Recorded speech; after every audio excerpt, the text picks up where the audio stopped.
لیکن ایک موقع آپ کو ملا جو ایک امپورٹنٹ ڈپارٹمنٹ، جب آپ ڈائریکٹر اسکول ایجوکیشن کشمیر رہے، آپ سوشل میڈیا پہ بھی کافی ایکٹیو رہے، آپ نے جو لوگ ملازم ڈیوٹیاں نہیں دیتے تھے ان کے خلاف کارروائی کرنا چاہا، لیکن انہوں نے آپ کے خلاف ایک مہم چلائی، تو کیا بولیں گے آپ؟ وہ تھا کیا اور کیسا چیلنج ہوا اور آپ کیا چھوڑ کے وہاں گئے؟ ایجوکیشن محکمے کو میں اپنی زندگی کا سب سے بڑا جو لرننگ ایکسپیرینس میرا رہا وہ مانتا ہوں.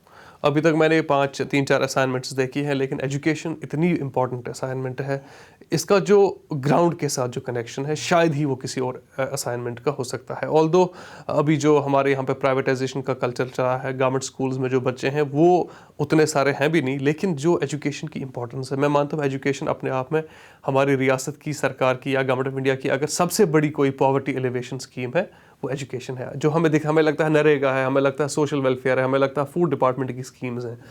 اصل میں اگر لوگوں کو غریبی سے نکالا جا سکتا ہے وہ ایجوکیشن کی وجہ سے نکالا جا سکتا ہے. تو جب میں ایجوکیشن کو ہیڈ کر رہا تھا کشمیر میں، ایک موقع مجھے ملا کہ وہ عام انسان ہے جو اپنے بچوں کو آج بھی سرکاری اسکول میں چھوڑتے ہیں. ان بچوں کی ایسپریشنز، ان بچوں کے سپنے کو سمجھنے کا موقع مجھے ملا. ڈاکٹر صاحب، ہم دیکھتے ہیں کہ اگر ہم پرائیویٹ اسکولوں کے سٹاف کی بات کریں جو 12ویں پاس ہے یا سمپل گریجویٹ ہے وہ وہاں ٹیچر ہے، اگر جب ہم اپنے سسٹم کی بات دیکھیں P G, P H D, M S C B Ed, M S C M Ed, لیکن پھر بھی کیوں فیل ہوتے ہیں بچے؟ اسکولوں کا رزلٹ کم آتا ہے بنسبت کہ پرائیویٹ اسکول کے جو رزلٹس ہیں وہاں اگر 50 بچے ہیں 40 ڈسٹنکشن ہیں، 5 فرسٹ کلاس ہے، ایک آدھ کبھی کوئی مجھے لگتا ہے سب سے بڑی چیز شاید جو ہمیں اس کو سمجھنے میں ہیلپ کر سکتی ہے وہ یہ ہے کہ پہلے ہمیں دیکھنا ہے یہ بچے جو سرکاری اسکول میں ہیں یہ ہیں کون. آپ کو پتہ ہے اس وقت جموں کشمیر کے سرکاری اسکولوں میں قریباً 14 لاکھ بچے پڑھتے ہیں.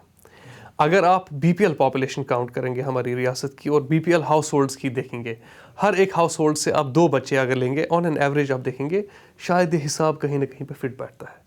ایسنشلی ہمارے سرکاری اسکول میں آج کل وہ بچہ پڑھ رہا ہے جس کی کوئی آواز نہیں ہے. ابھی جو سرکاری ملازم ہے، ڈاکٹر ہے، آئی ایس آفیسر ہے، آئی پی ایس آفیسر ہے، ہمارے آنریبل پالیٹیشینز ہیں، سب نے اپنے بچے سرکاری اسکول سے نکال کے ان کو پرائیویٹ اسکول میں ڈالا ہوا. میں اپنے بچے کی بات کروں، کل اگر مجھے بھی موقع ملے گا شاید میں بھی ایک پرائیویٹ اسکول کو پریفر کروں گا.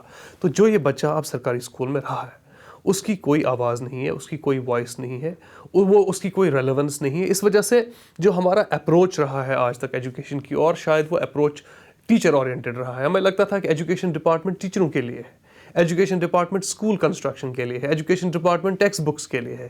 لیکن ایجوکیشن ڈپارٹمنٹ کی جو اورینٹیشن پچھلے کچھ سالوں سے چینج ہوئی ہے، اب ایجوکیشن ڈپارٹمنٹ بچوں کے لیے بنا ہوا ہے. اور میں مانتا ہوں کہ جو یہ ریفارمز کچھ سالوں سے ہوئے ہیں، جس حساب سے آپ کہتے ہیں کہ پرائیویٹ اسکولز میں ریزلٹس آ رہے تھے، مجھے لگتا ہے اب آج سرکاری اسکولوں میں بھی اکاؤنٹیبلٹی پہ زور ہو رہا ہے اور سرکاری اسکولوں میں بھی ریزلٹس پہ دھیان دینے پہ اب آئی تھنک بات چلی ہوئی ہے. نہیں، آپ نے ٹیچرز کے لیے ایک ڈگنیفائڈ آرڈر نکالا جو کہ پہلی قسم کا تھا اور اچانک ایک اچنبھا سا ہوا.